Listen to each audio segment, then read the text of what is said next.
Studio ouvert, festival, exposition, concert. Studio Toutes ouvert. vos manifestations au 04 93 82 03 04. France Bleu Azur. Dans quelques toutes petites minutes, dans quelques instants, nous serons en direct avec Jean-Marc Bellanga pour nous parler de la Mini Boréon Cup. On sera à Saint-Martin-Vésubie ce dimanche, donc demain, course et démonstration de modèles réduits. On va y revenir dans un instant. Mais juste avant, on va prendre des nouvelles de cette opération entre Nice et Le Mont-Blanc avec Priscilla. Ce sont deux aventuriers qui ont quitté Nice ce jeudi. La promenade des Anglais, direction Le Mont-Blanc. C'est un défi personnel qu'il se lance. Priscilla, bonjour. Oui, bonjour à tous. Alors, rappelez-nous le principe de cette opération Nice-Mont-Blanc.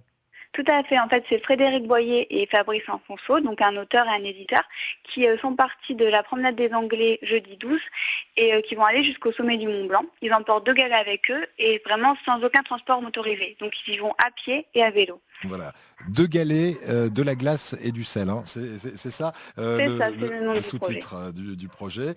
Et ces 2 galets, ils vont les emmener jusqu'au Mont Blanc. Alors, évidemment, avec la récente actualité et le Mont Blanc et cette avalanche avec ces disparus, hein, qu'on a entendu dans nos journaux d'ailleurs, est-ce que ça n'a pas un peu terni le projet? Quel est le moral de nos deux aventuriers là?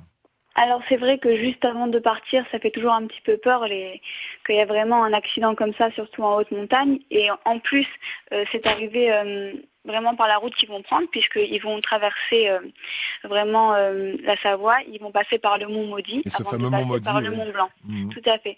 Mais bon, le moral des troupes est quand même toujours au beau fixe, ils sont vraiment très motivés, puisque ça fait quand même un petit moment qu'on prépare l'expérience. Après, à savoir qu'une fois arrivé sur place, l'ascension du Mont Blanc et du Mont Maudit juste avant va vraiment se faire selon la météo. Ouais. Donc s'il y a le moindre risque, ils ne le feront pas. Voilà, d'autant plus que les récents événements vont pousser à encore plus de prudence.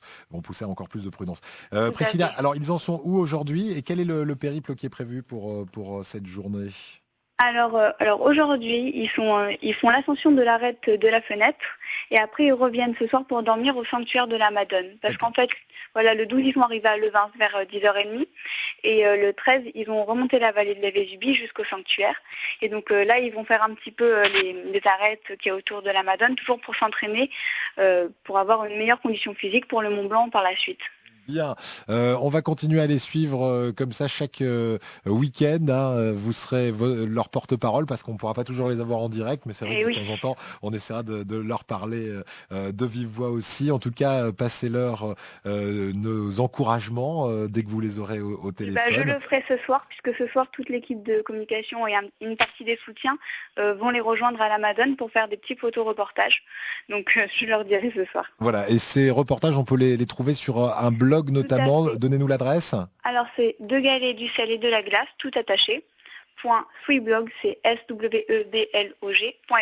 Voilà, 2 galets, du sel voilà, et de la glace. Vous tapez ça dans un moteur de recherche, à mon avis, vous allez tomber sur ce blog. Oui, c'est le premier qui sort. Voilà, 2 galets, du sel et de la glace. Merci beaucoup, Priscilla, et on continuera à suivre nos 2 aventuriers azuréens en direction du Mont Blanc. Bonne journée à vous. Au revoir. Au revoir.